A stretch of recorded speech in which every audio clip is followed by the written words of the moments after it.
परम शांति बाबूजी।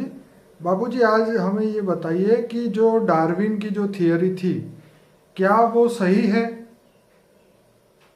देखो अभी डार्विन के बारे में बताऊं कि उसने क्या बताया था। हम्म। डार्विन ने अपनी थियरी में उत्क्रांतिवाद बताया ठीक है। कि मनुष्य का जन्म, मनुष्य कैसे बना। सर्जन कैसे हुआ? मनुष्य कैसे बना मतलब पहले ये जब सृष्टि बनी हम्म। तब ये जल के अंदर एक छोटी छोटी अमीबा जैसी एक छोटी एक सेल वाली मतलब छोटी छोटी जीव था। क्या था? अति छोटा जीव था, एक सेल वाला। ठीक है। वो सागर के अंदर, जल के अंदर, ठीक है। उसने ये बताया। ठीक है। और वो एक सेल वाला जो जीव था उसमें से धीरे धीरे धीरे 2 सेल वाला बना, 5 सेल वाला, 10 वाला, પછી ऐसे बनते गए, बढ़ते गए, बढ़ते गए। फिर मछलियां बनी, राइट। फिर जलचर बने, फिर इससे जो मछलियां थी बाहर निकली तो 4 बड़ी मछलियां मतलब ऊपर जमीन पर घूमने लगी। राइट। फिर इसने ये अलग अलग, फिर अंत में ये कई भाई करोड़ों साल के बाद ये जो एक सेल वाली जो अमीबा थी उससे मनुष्य का बना। राइट। मतलब एक सेल से ये धीरे धीरे सेल एक्सपांशन होता गया। क्या? राइट। एक सेल से 10 cell, 20 cell, 100 cell, 1000 cell, crore cell, फिर मनुष्य बन गया। वो तो ये कह रहे थे ना कि बंदर से इंसान बना। आओ तो ये भाई बंदर बना, फिर इंसान बना, अलग अलग अलग थियरियां हैं सबकी, अलग अलग अलग।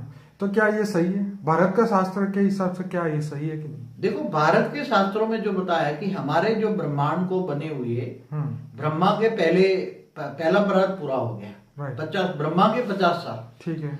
माना ब्रह्मा का 1 साल बराबर 31 खरब 10 अरब 40 करोड़ साल होता है। ब्रह्मा का 1 साल बराबर। ठीक है। ऐसे 50 साल करो तो कितना होता है? और वो उसकी थोड़ी कुछ हल्की थियरी जो दूसरे परात की जो है, दूसरे परात का भी ब्रह्मा का पहला दिन का वो चल रहा है, मतलब 7वां मनवंतर, 28 का युगांतर का कलयुग चल रहा है। ठीक है। तो समय के हिसाब से जो भारत के शास्त्रों में जो इशारा दिया है कि इस ब्रह्मांड के मालिक शिव निराकार ने सोचा मैं इस सृष्टि की सर्जन करूं, इसलिए निराकार शिव से आकारी शिव बना। आकारी शिव से शिव शक्ति की रचना की, शिव शक्ति बने जो आज शिवपुरी में रहते हैं। शिव शक्ति, फिर शिव शक्ति ने अर्धनारेश्वर बनाकर विष्णु को रचा। विष्णु ने अपने अंदर से लक्ष्मी को रचा। ठीक है। फिर लक्ष्मी नारायण के कंबाइंड रूप विष्णु ने, लक्ष्मी नारायण का कंबाइंड रूप विष्णु ने, नाभि से, विष्णु की नाभि से ब्रह्मा निकला। तो आज लक्ष्मी नारायण विष्णुपुरी में रहते हैं जिसको वैकुंठ कहते हैं। फिर ब्रह्मा निकला।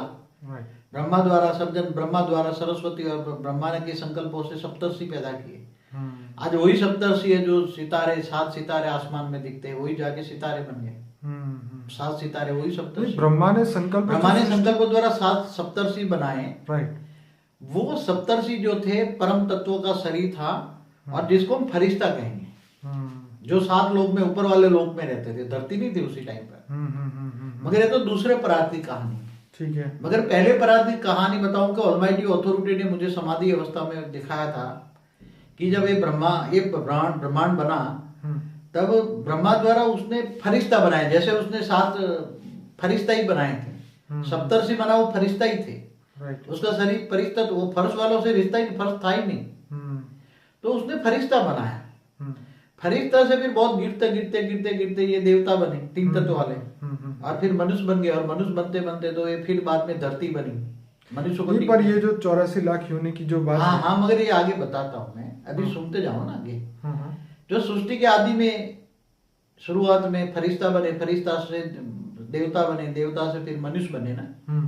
मनुष्य से फिर और गिरते गिरते गिरते करोड़ों साल के बाद वो मनुष्य का जो सेल है, उसकी आत्मा का पावर है, माना सेल पावर डाउन होते होते वो फिर जैसी उसका स्वभाव संस्कार बनता गया, ऐसी तरह जानवर योनि में गया। हिंदू शास्त्रों में ना 84 लाख योनि में अगर पाप कर्म करता है मनुष्य तो 84 योनि में जाता है, और पुण्य करता है तो स्वर्ग में जाता है। तो ये मनुष्य आत्मा जो बहुत करोड़ों साल के बाद बहुत पाप किया तो 84 लाख योनि में धीरे धीरे नीचे गिरते गए। पहले स्वभाव संस्कार जानवर जैसा बना तो जानवर बनते गए, फिर धीरे धीरे गिरते गए। पहले तो 7 पाताल लोक में गए, 7 पाताल लोक से फिर और गिरते गए तो 55 करोड़ नर्क में गिरे। तो 55 करोड़ नर्क में नरते तो एक सेल की भी आत्मा बन गई। जो मनुष्य था वो एक सेल की आत्मा बन गई। ठीक है। तो एक सेल की आत्मा बन गई, फिर बाद में धीरे धीरे धीरे एक सेल से दोबारा प्रोसीडिंग में ऊपर आने लगी। तो एक सेल से 2 सेल, 2 सेल से 5 सेल, 10 सेल, 100 सेल, 1000 सेल। तो वही सेल जो मनुष्य जो जीव बन गया था, राइट, ये धीरे धीरे उत्क्रांति में आने लगा। तो उत्क्रांति में आने लगा तो धीरे धीरे करके फिर बाद में 84 लाख योनि के बाद वो मनुष्य बना दोबारा। तो कहते हैं ना 84 लाख योनि के बाद वो मनुष्य जन्म मिलता है, तो मनुष्य जन्म बहुत वैल्यूबल है। इसलिए दोबारा ये 84 लाख योनि के चक्कर में मत पड़ना।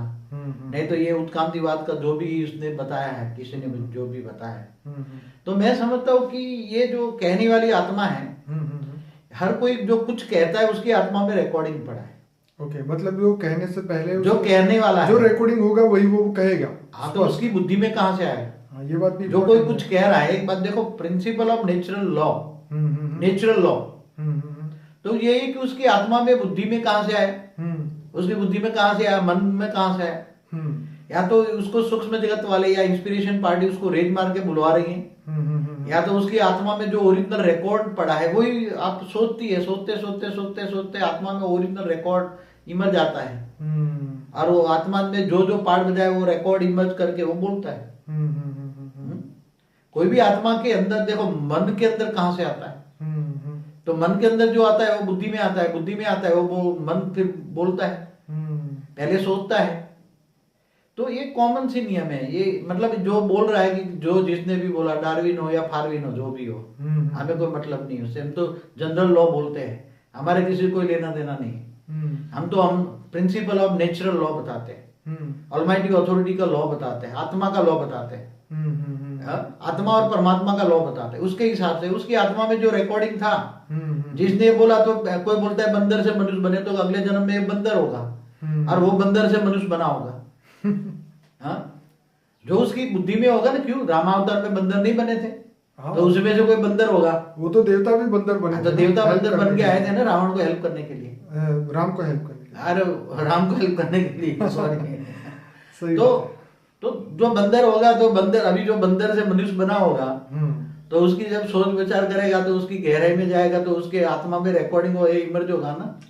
मतलब आपका कहने का मतलब ये हुआ कि जब आत्मा कोई भी चीज अगर गहराई में जाके स्पष्ट बोलती है कि यही सच बात है, इसका मतलब उसकी आत्मा के अंदर ये छपा हुआ है, रिकॉर्डिंग पड़ा है, ये चीज छपा हुआ है उसके अंदर, आत्मा में रिकॉर्डिंग पड़ा हुआ है। राइट, रिकॉर्डिंग पड़ा हुआ है, तो फिर जब उस मनन मंथन सोच करती है तो उसमें पड़ा हुआ रिकॉर्ड बाहर आता है। ये भी तो हो सकता है कि उनकी आत्मा 84 लाख योनि में धक्के खाते खाते खाते फिर मनुष्य बनी हो, तो उनको लगता है कि हम जानवर से ही मनुष्य बने। जो ये कहता है ना कि एक सेल वाली जीव से फिर मनुष्य बना, मुझे लगता है कि वो आत्मा पहले मनुष्य होगा, ओके, फिर वो मनुष्य 84 लाख योनि में घूमता फिरता नीचे गिरा होगा और एक सेल का अमीबा बना होगा, और सागर के तले में जाकर गिरा होगा, और फिर उससे एक सेल से 10 सेल 20 सेल ऐसा करते उत्क्रांतिवाद में आया होगा। उसकी आत्मा जीव से फिर धीरे धीरे धीरे धीरे 84 लाख योनि में ऊपर आते आते आते आते आते कई वर्ष करोड़ों साल लगाए होंगे और फिर मनुष्य बना होगा। तो वही मनुष्य, उसकी आत्मा में वही रिकॉर्डिंग पड़ा है और वही कह सकता है ना, बाकी तो कोई नहीं कहेगा ना, क्योंकि अंदर जो आत्मा के अंदर जो रिकॉर्डिंग पड़ा है वही बोलेगा ना। तो उसके संस्कार ही तो उसकी रियल प्रूफ तो वही है ना, कि उसके संस्कार कैसे है। उसके रियल संस्कार तो अभी मनुष्य बना है, तो अगले जन्म के कोई कुत्ता बिल्ला बनता है तो कुत्ती जैसे बिल्ली जैसे संस्कार आ जाते हैं। नहीं बोलते कई बार बोलते हैं, तो अगले जन्म में जरूर कोई कुत्ता होगा, कोई बोला के तो अगले जन्म में जरूर गधा होगा। ये तो बोला है गधे जैसा है, सही बात है। तो ये संस्कार तो अगले जन्म के आते ही है ना। हाँ, तो ये भारत के शास्त्रों में झूठ नहीं बोला है। मनुष्य अगर बहुत पाप कर्म का आता है तो डिक्रीज होता है, नीचे गिरता है। तो पहले स्वभाव संस्कार मनुष्य से जानवर योनि में जाता है, जानवर से पशु पंखी योनि में भटकता भटकता रहता है। एक बार मैंने कहीं बताया कि धरती पर बहुत वायु तत्वों का नुकसान करता है, वायु में जहर पॉल्यूशन फैलाता है ना, तो उसको वृक्ष बनकर वो वायु तत्वों को रिफाइन करना पड़ता है। अच्छा। एक बार रामदेव भी बोल रहा था, मैंने उसकी स्पीच में सुना था कि ये एक प्रिंसिपल ऑफ नेचुरल लॉ है कि उसने वायु तत्वों को बहुत इफेक्ट किया है, तो वो झाड़ बन के वायु तत्वों को रिफाइन करेगा, पेड़ बन के एक नेचुरल लॉ उसने बोला। चलिए, अच्छी बात की है। मतलब हर एक को सोच के ही कर्म करना चाहिए, नहीं तो फिर अभी तो कर्म तो बाद में, सोचने से पहले सोचना चाहिए, नहीं तो सोचने से वाइब्रेशन गंदे होते हैं और सोच सारी वाइब्रेशन करके सारा वायुमंडल खराब करती है। इसलिए देखो, जो कोई भी कहता है तो सोचो उसके पहले ये वो उसको क्या कहता है सोचो। हर कोई जो कहता है, जैसे साइंटिस्ट है तो वो भी इंस्पिरेशन पार्टी उससे काम करा रही है ना। सूक्ष्म जगत वाली आत्माएं जो है साइंटिफिक, वो काम करा रही हैं। तो ये जो, तो आपका कहने का मतलब यही है कि हम कोई जो मनुष्य है वो हम लोग जानवर में से मनुष्य नहीं बने हैं, हम लोग देवता में कोई से हाई क्वालिटी आत्मा जो ऊपर से आई है। जैसे शिव जो है जीव बन गए, जैसे शास्त्रों में लिखा है। हाँ, मगर शिव भी मनुष्य अवतार में आता है ना। राइट। तो मनुष्य अवतार में जीव जैसा मन सब कुछ भूल जाता है। हाँ। माया में फंस जाता है, वो जीव है। राइट। मायावी प्राणी को उसमें जीव कहते हैं। और जिनको आत्मज्ञान होता है उसको आत्मा कहेंगे। इसलिए मैं कहता हूँ भूत प्रेतात्माओं को आत्मा नहीं कहेंगे, उसको जीव, भूत प्रेत जीव कहेंगे। जीवात्मा जीव ही कहेंगे, आत्मा भी नहीं कहेंगे। अच्छा, जीवात्मा मत कहो। जिसको आत्मा का ज्ञान नहीं है उसको आत्मा कैसे कहेंगे, वो तो जीव बन गया। तो जैसे कहते हैं man is a social animal, तो मनुष्य सामाजिक प्राणी बन गया ना। समाज से डरता है, लोगों से डरता है, भगवान से नहीं डरता। आजकल क्या है, लोग भगवान से नहीं डरते, देह और देह के संबंधियों से डरते। वो चाचा क्या कहेगा, मामा क्या कहेगा, उसके डर के जी रहे, मगर भगवान से नहीं डरते। चलिए ठीक है, ये तो बात आपकी समझ आ गई। लेकिन अभी आपकी बात से मैं भी एक जोक सुना दूं, जरा थोड़ा सा हंसी भी आपको आ जाए। एक इंसान था, तो वो समुद्र में डूब रहा था। तो डूबते डूबते उसको भगवान की याद आ गई। तो भगवान की याद आई तो उसने भगवान को बोला, भगवान मुझे बाहर निकाल देगा तो खिचड़ी खिलाऊंगा तुझे। तो उसको एक धक्का आया, सीधा किनारे पे पहुंचा। फिर बाहर आया तो बोला कौन सी खिचड़ी, तो उतने में तुरंत ही दूसरा आया, उसको वापस अंदर खींच लिया समुद्र में। तो बोला अरे भगवान बड़ी जल्दी मचाता है, पहले रुको सुनो तो सही, आपको फ्राई वाली खिचड़ी खानी है या सादी खिचड़ी खानी है। तो कहने का मतलब यह है कि इंसान ये भूल जाता है कि हम किससे ये सौदा करने बैठे हैं। वो सौदा तो उसको चाहिए ही नहीं, ये चीज ही नहीं है। लेकिन जैसे आपने कहा कि इंसान जो है उसके अंदर डर नहीं रहा, भगवान का भी नहीं रहा, किसी का भी नहीं रहा। लेकिन ये है कि सब लोग अपनी अपनी थियरी जो बताते हैं, तो इसलिए आम इंसान जो है वो कंफ्यूज हो जाता है। अपने भारत के शास्त्रों में, हिंदू शास्त्रों में बहुत सारी बात बताई है, लेकिन फिर भी उसको वो फॉलो नहीं करता। और ऐसे ऐसे लोगों की बातें जो है वो बुक्स में ही आ जाती है। शुरुआत में ही बच्चों को ये पढ़ाया जाता है कि रियलिटी में इनका अभ्यासक्रम चेंज होना चाहिए। भारत के शास्त्रों के ऊपर थोड़ा सा रिसर्च करके इसके ऊपर पाठ्य पुस्तक बनानी चाहिए, ताकि आत्मा का कल्याण हो पाए। देखो ऐसा है कि ऐसी तरह का आपको बताऊं कि ये जो जैसे साइंटिस्ट वाले कह रहे हैं कि यूनिवर्स एक एटम से फटा, एटम फटा और उससे पूरा यूनिवर्स बना। ये भी गलत थियरी, उस पर हम कभी एक पूरी वीडियो बनाएंगे।